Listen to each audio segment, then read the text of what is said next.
What's up, everybody?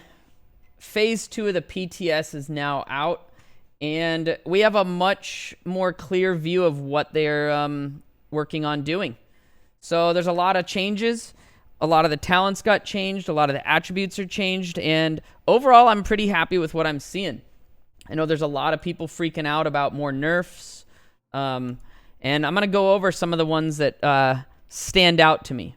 First off, let's jump on Unstoppable Force. This is the one that people keep asking me about. Is Unstoppable Force nerfed?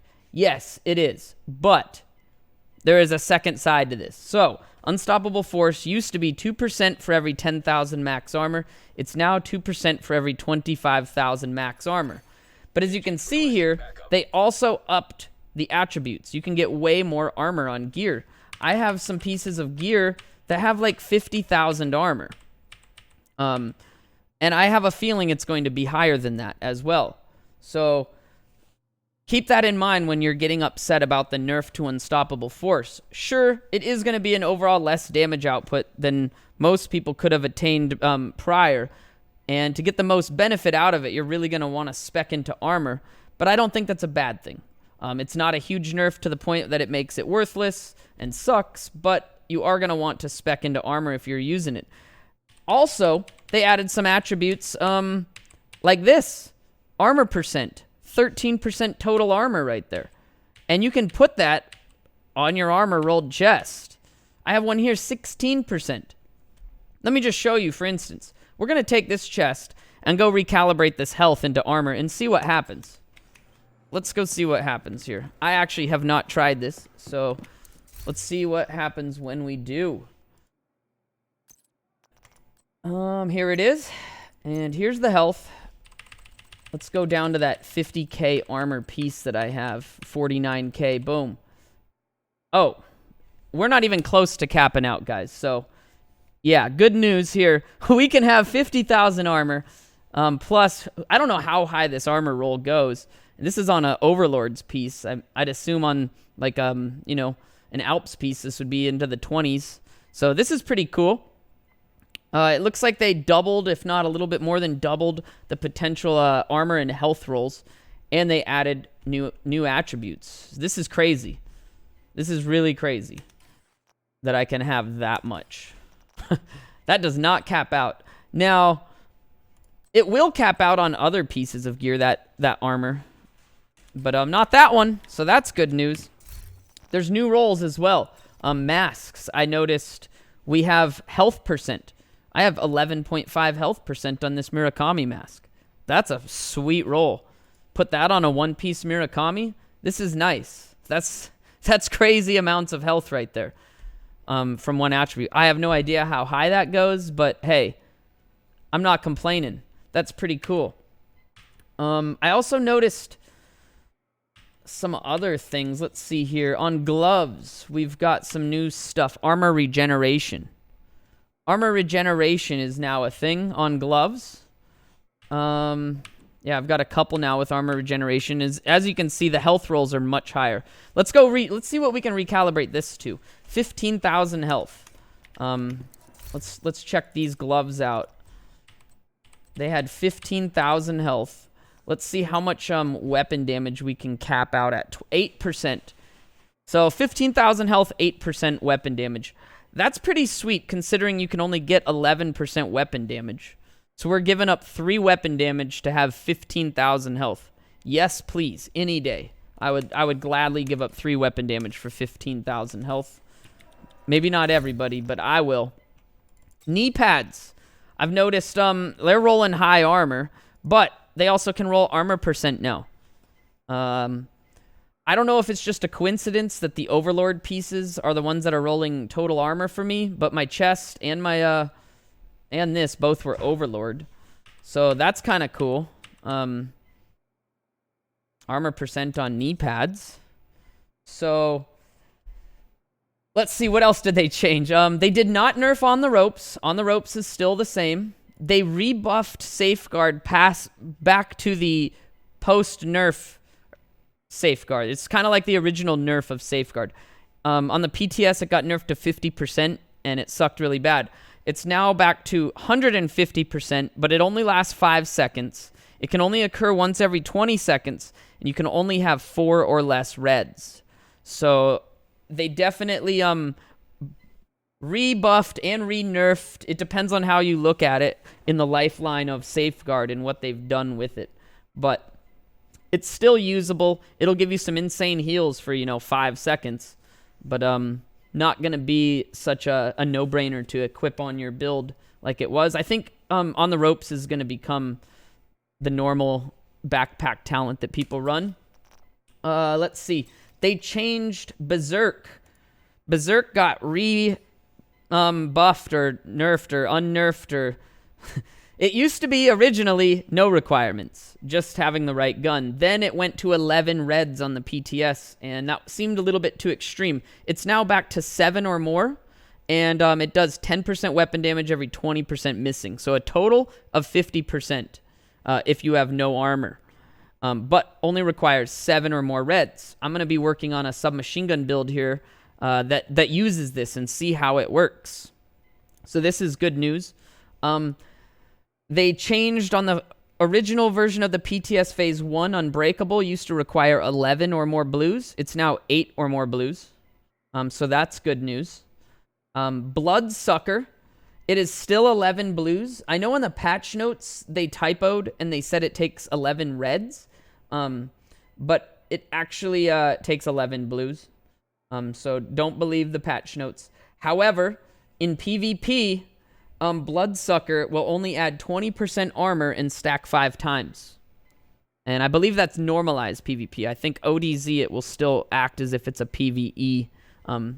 Same thing with Unbreakable.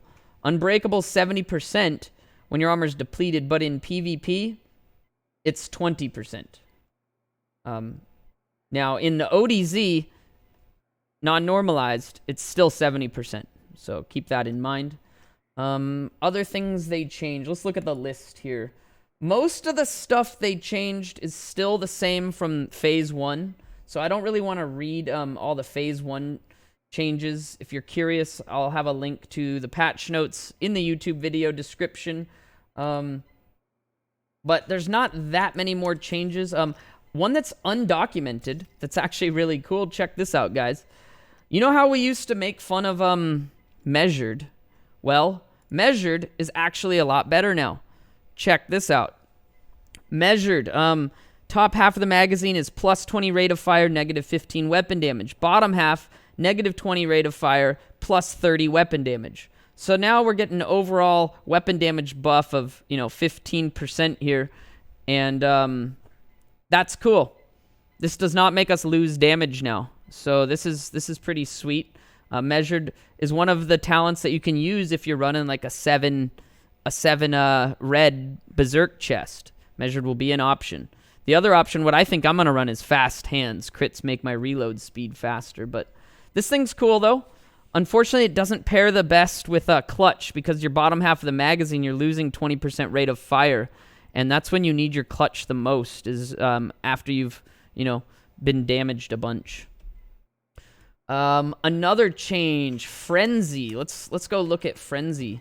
Frenzy got reworded and changed. It got nerfed kind of hard in the patch, the PTS patch, but now it's for every 10 bullets in the magazine. For every 10 bullets in the magazine's capacity, so the total magazine size, gain 2% rate of fire and 2% weapon damage for 5 seconds when reloading from empty. So it now scales based on magazine size. So the LMGs that had the small magazines will not be able to benefit the same as your 100-round magazines. So this is good news for the people that used to run Frenzy on their M60s and M249s. Bad news for people that liked running it on their RPK. So let me know what you guys think about that change. They did not nerf Optimus. What you talking about, Willis?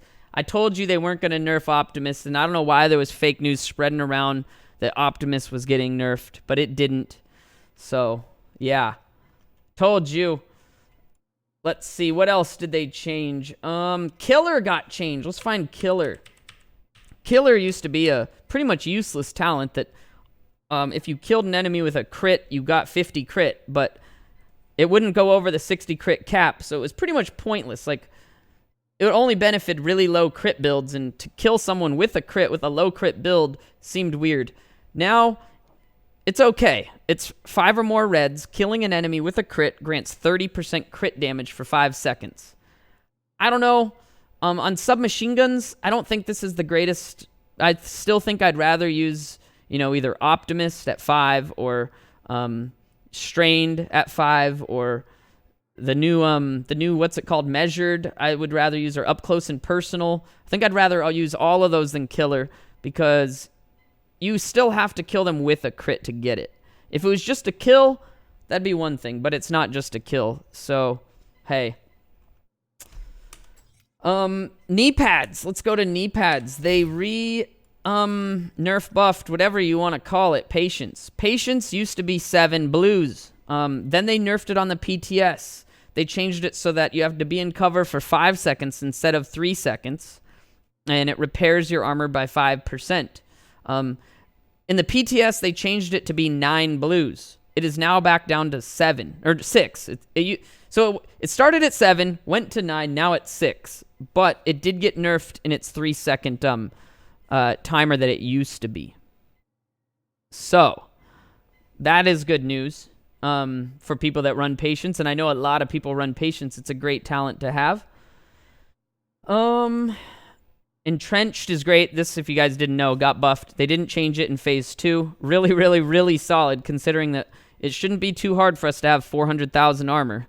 Entrenched gives you, on your marksman rifle or rifle builds, 10% of your armor every headshot. Not every headshot kill, every headshot. So, if you have 400,000 armor and you get a headshot, you're getting 40,000 armor back. And that's pretty crazy. I definitely want to put together a PvP and PvE build based on Entrenched. I actually have one on the PTS, but I don't have one on the live servers. And I think this is going to become really, really, really useful in a high armor build with rifles. Especially for PvE. Rifles with Unstoppable Force, with Entrenched. Like, that's going to be really nice for being able to do some sustained damage. Now, with the ammo drop rate getting buffed, we might not run out of ammo every, 30 seconds with our rifle builds, but hey, maybe we will. They added the blueprint vendor, because they heard everyone wanted blue and purple blueprints to craft, right, guys? Everyone was like, we want blue and purple blueprints to craft. So they did. Unfortunately, they're skill blueprints, and no one really wanted blue and purple skill blueprints. What they wanted was blue and purple gear blueprints, which doesn't make sense to me, because when they were talking about this on State of the Game, they said something about, yeah, people want it because they want a bigger slice of the pie. Now, when you look at gear things, it makes sense. The pie is split up into 3 pieces, so the percentages are split up. When you have a blue or a purple, it's all factored into 1. You can get 6% weapon damage or 5 or 6% total armor, and they're generic. They can go in any slot. When you look at skill mods, there's only one big pie. It's just ready for fucking. It's just one big pie. So I don't understand. Every single skill mod already only has one attribute. So the fact of the matter that they added these purple skill mods and blue skill mods and then talked about how we wanted them because of a bigger piece of the pie doesn't even make sense, because none of the high-end skill mods actually have more than one attribute. So hey, I don't quite understand. I don't know if they're trolling us. I don't know if they're just trying to beat around the bush and not accept the fact that people have, these low-level protocol mods and stuff. If you're wondering what I'm talking about, let's see if I can find the mod. It's, shit, I don't know if it's in this build. Here it is. Utility mod slot. I have a blue generic system mod. Gives me 5% total armor. I can put this in a yellow. I can put it in a blue. I can put it in a red. It will count for whatever slot that is. This utility slot counts as a yellow, but it's giving me 5% total armor. This is what people want to be able to craft. The only way to get these is to have low-level characters like 18 to 23 or so, totally legal, and you go and you farm them, and then you get these. These are what people want. They don't want, as far as I know, the ability to craft blue and purple skill mods. They still suck. They still require tons of skill power. But, yeah. Let's see. Any other changes here that are worth talking about? I don't think so. I think I covered... Okay, I heard that they buffed the base damage of all the exotics except for the Nemesis. I'm not sure. Oh! I got another one. Chem Launcher no longer stacks. Chem Launcher no longer stacks. I mean, it does stack, but the benefits from your healing is only gonna take effect from one. So here we go. You can drop 2, and sure, they stack, but you're only getting the benefit from 1 at a time. I can see why, because there was builds out there, Marco, that were totally making it so you could not die, and it was pretty OP. And I can understand why they did that. It kind of sucks because, like, what's the point of having all these charges? But hey, at least on the ropes still works with Chem Launcher, so that's good news for us on the ropes users. 1 charge of Chem Launcher will still put your cooldown of on the ropes up. And let's see. I think we covered most of the important changes, at least things that I think are pretty important. But yeah, let me know if there's anything I missed. Let me know what you think about the new attribute changes with the higher blues rolling, the increased armor, the increased health percent, the armor percent, health on kill, things like that. Armor regen. I think a lot of this is pretty cool, man. I'm excited. I still haven't fired any bullets yet. I've just been theory crafting. I am a little concerned that PvP might become a little too long of a time to kill with the damages being nerfed, with our health being increased really a lot, and them changing it from a 70 to a 40% PvP damage modifier. So I'm curious how it's going to all stack together. I feel like they might have made too many drastic changes and piled them all on, that the time to kill might be a little too long, but I'm not sure. I haven't tested it out, and I will be for the next couple days, so you can check me out live, twitch.tv/Inigo Montoya, and thank you guys so much. Don't forget to subscribe if you haven't.